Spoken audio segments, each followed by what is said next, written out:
বা ধোঁয়া, এই পুরো পৃথিবীর আকাশটা একটা নির্দিষ্ট সময় পর্যন্ত ধোঁয়ায় ছেয়ে যাবে এবং হতে পারে, আল্লাহু আলাম, হতে পারে যে সূর্যের আলো পৃথিবীতে পৌঁছাবে না, এমন ধোঁয়া হতে পারে। পুরো পৃথিবীটা ধোঁয়ায় ছেয়ে যাবে, এটা সূরা দুখানের মধ্যেও বলা আছে। এটা 5।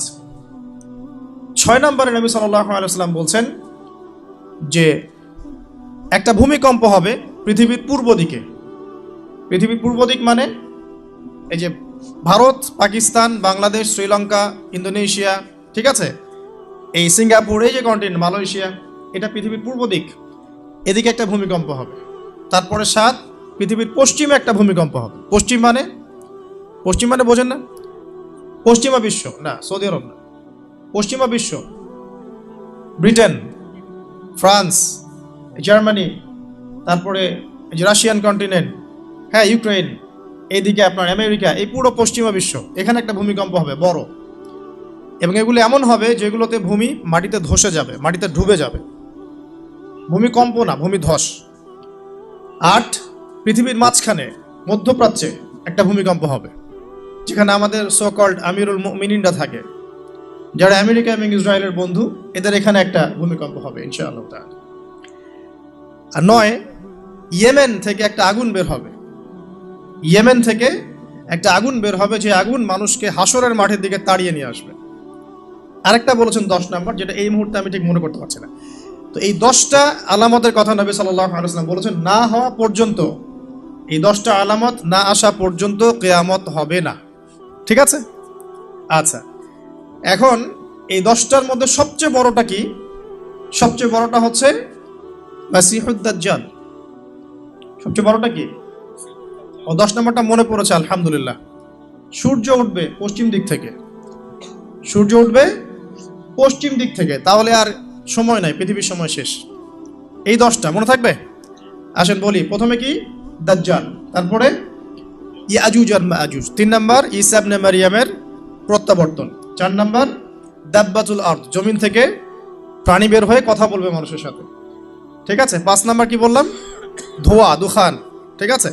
6, 7, 8, 3টা ভূমিকম্প, পূর্ব দিকে একটা, পশ্চিমে একটা, পৃথিবীর মাঝখানে একটা। 9 নাম্বার ইয়েমেনের নাম শুনেছেন? ওই যে যেখানে সৌদিরা বোম মারছে আর কি, ইয়েমেনের বাচ্চাদেরকে বোম মেরে হত্যা করছে না, জানেন না খবর?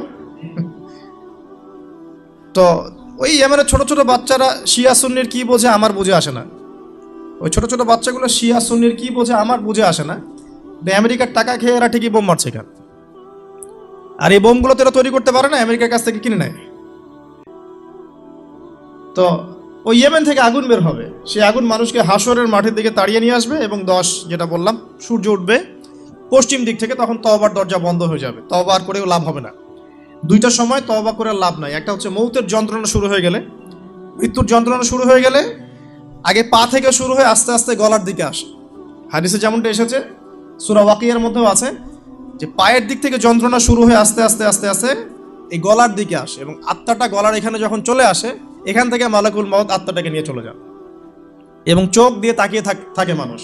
রুহটা চলে গেলে মানুষ চোখ দিয়ে তাকিয়ে থাকে, দেখবেন এই কারণে মৃত ব্যক্তি তাকিয়ে থাকে, চোখ খোলা থাকে। এবং তখন আসমান থেকে সিঁড়ি নামিয়ে দেওয়া হয়, ওই সিঁড়িতে করে আত্মা চলে যাচ্ছে, ও তাকিয়ে দেখে যে আত্মা চলে যাচ্ছে। এবং মানুষ মারা যাওয়ার পরে চোখ জীবিত থাকে অনেকক্ষণ।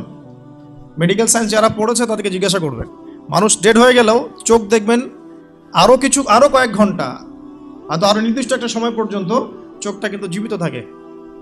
এই জন্যে চোখ বন্ধ করে দিতে হয়। যাই হোক, যেটা বলছিলাম, যে মৌতের যন্ত্রণা শুরু হয়ে গেলে তওবা করে লাভ নাই, তওবার দরজা বন্ধ। আর পশ্চিম দিক থেকে সূর্য উঠে গেলে তওবা করে লাভ নাই, তওবার দরজা বন্ধ। তো এই 10টার মধ্যে সবচেয়ে বড়টা হচ্ছে মাসিহুদ দাজ্জাল।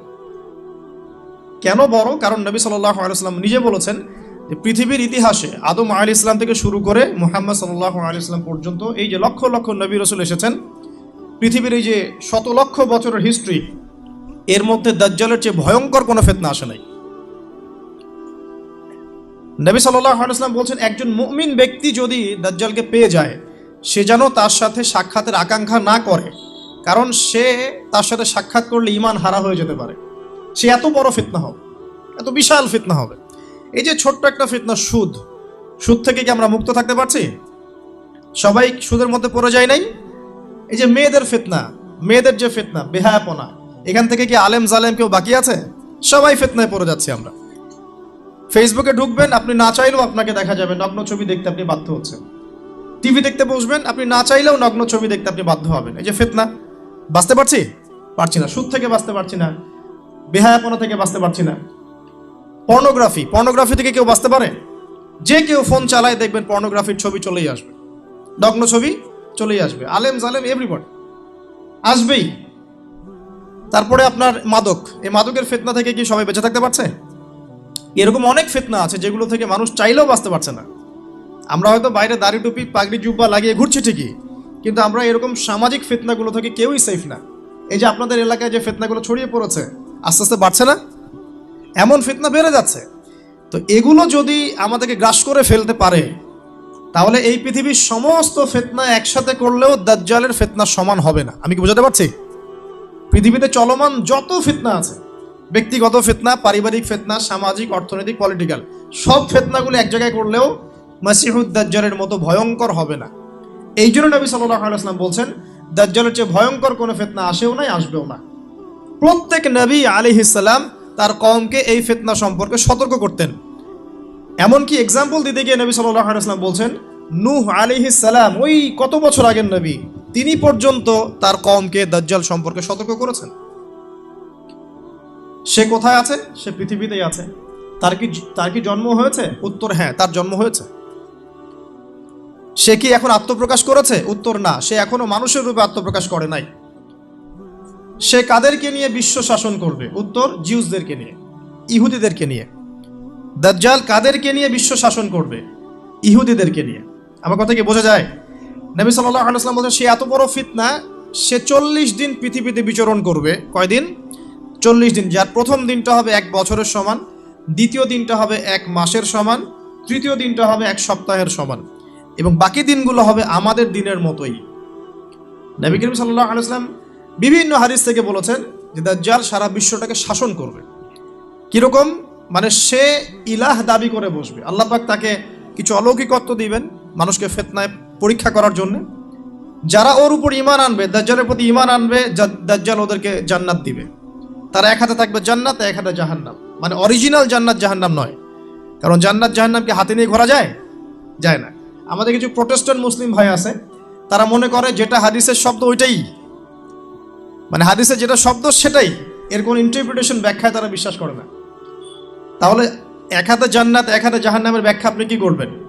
সত্যি সত্যি কি হাতে জান্নাত জাহান্নাম নিয়ে কেউ ঘুরতে পারে না। মানে কি? মানে হচ্ছে যদি কেউ দাজ্জালকে অনুসরণ করে, তার আনুগত্য করে, দাজ্জাল তাকে জান্নাতের নাজ নেয়ামত দিবে, পৃথিবীতে নাজ নেয়ামত দিবে, সে স্বাচ্ছন্দ্যে থাকবে, তার ফাইন্যান্সিয়াল অবস্থা ভালো হবে, তার স্ট্যাটাস ভালো হবে, পৃথিবীতে ভালো থাকবে। আর যদি কেউ দাজ্জালকে অস্বীকার করে, তার বিরুদ্ধে দাঁড়ায়, তখন দাজ্জাল তাকে অত্যাচার করবে, অন্যায় করবে, জুলুম করবে, তার অবস্থা পৃথিবীতে হেয় প্রতিপন্ন হয়ে যাবে। জান্নাত জাহান্নাম। দাজ্জাল এর বাহন হবে একটা গাধা। নবী সাল্লাল্লাহু আলাইহি ওয়াসাল্লাম বলছেন, সেই গাধার লম্বা প্রশস্ত কান থাকবে, যেই কানের নিচে কত হাজার মানুষ আশ্রয় নিতে পারবে। তো এখন এটা কি সত্যিকারের গাধা? আমার দিকে ফোকাস করেন, ক্যামেরা দেখেন নাই কোনোদিন? আমার দিকে দেখেন। দাজ্জালের কানের কথা বলা হচ্ছে, এই কানটা কি সত্যিকারের কান? যার নিচে এমন কোনো গাধা কি আছে বড় কানওয়ালা যে আকাশে উঠতে পারে? এমন কোনো গাধা কি আছে যে আকাশে উঠতে পারে, যার বড় কান আছে, যার কানের নিচে হাজার হাজার মানুষ আশ্রয় নিতে পারে? আছে? নাই। তাহলে নিঃসন্দেহে এটা বাস্তবিক গাধা বোঝানো হচ্ছে না, বোঝানো হচ্ছে এমন কোনো বাহন যেটা আকাশ ফ্লাই করতে পারে এবং এত অত্যাধুনিক হবে যার পাখার নিচেই হাজার মানুষ আশ্রয় নিতে পারবে। এয়ারক্রাফট হতে পারে, আল্লাহু আলাম। আচ্ছা, আলোচনা হয়তো অনেক হাই স্কেলে চলে যাচ্ছে, আমি একটু কমাই নিয়ে আসি। এক কথায় সংক্ষিপ্ত করে বোঝেন, দাজ্জাল পুরো বিশ্বটাকে রুল করবে, শাসন করবে। ঠিক আছে? কাদেরকে নিয়ে শাসন করবে? কাদেরকে নিয়ে? ইহুদিদেরকে নিয়ে।